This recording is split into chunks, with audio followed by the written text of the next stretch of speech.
A racing car has a uniform acceleration of 4 meter per second square. What distance will it cover in 10 seconds after the start? ಇಂಥ ಚಿತ್ರ ಇಲ್ಲಿ racing car break ಆಗುತ್ತೋ ಇಲ್ಲ ಗೊತ್ತಿಲ್ಲ, ನೋಡೋಣ. ಹಿಂಗೆ ಬಂದು ಸರಿನಾ? ಪರವಾಗಿಲ್ಲವಲ್ಲ ಹುಡುಗರ? ಹಾಂ, ತೊಂದರೆ ಇಲ್ಲ. ಹಳೆಯ ರೇಸಿಂಗ್ ಕಾರ್ ಹಿಂಗೆ ಕಾಣ್ತಾ ಇದ್ದಿದ್ದು, ನಿಜ, ತಮಾಷೆ ಅಲ್ಲ. ನೀವು ಬೇಕಾದ್ರೆ ಗೂಗಲ್ ಮಾಡಿ, ವೆಬ್ ಸರ್ಚ್ ಮಾಡಿ ನೋಡಿ.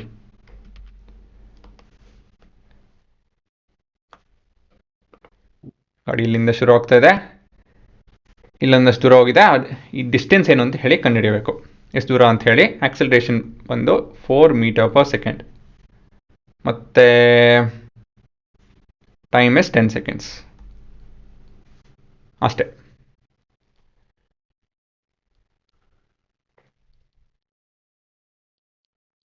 ಏನು ಗಿವನ್?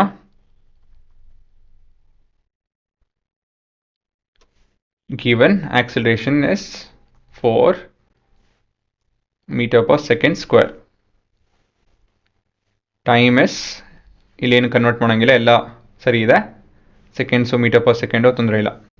ಮತ್ತೇನು ಕೊಟ್ಟಿದ್ದಾರೆ? From the start or after the start ಅಂತ ಹೇಳಿದ್ರೇನು?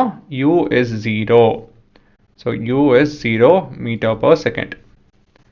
ಇಲ್ಲೇನು ಕಂಡುಹಿಡಿಬೇಕು ನಾವು? ವಿ ಕಂಡುಹಿಡಿಬೇಕು. ನಿಮ್ಮ ವರ್ಕಿಂಗ್ ಯಾವ formula ಉಪಯೋಗಿಸ್ಬೇಕು?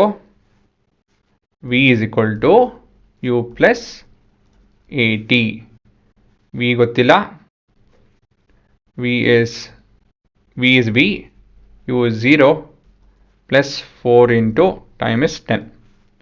So v is equal to 40 metre per second. ಓ ಸರಿ, ಎಸ್ ಕಂಡುಹಿಡಬೇಕು. ನಾನು ವಿ ಬರ್ದಿಕ್ಕೇನೆ, ಇದೆಲ್ಲ ಬೇಕಾಗಿಲ್ಲ.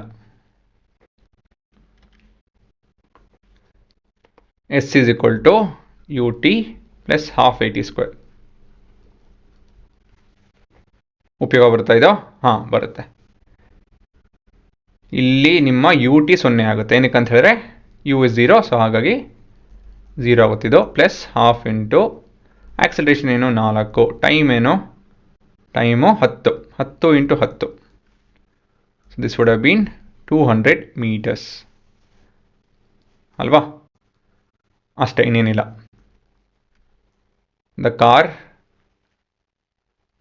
covers 200 meter in 10 seconds.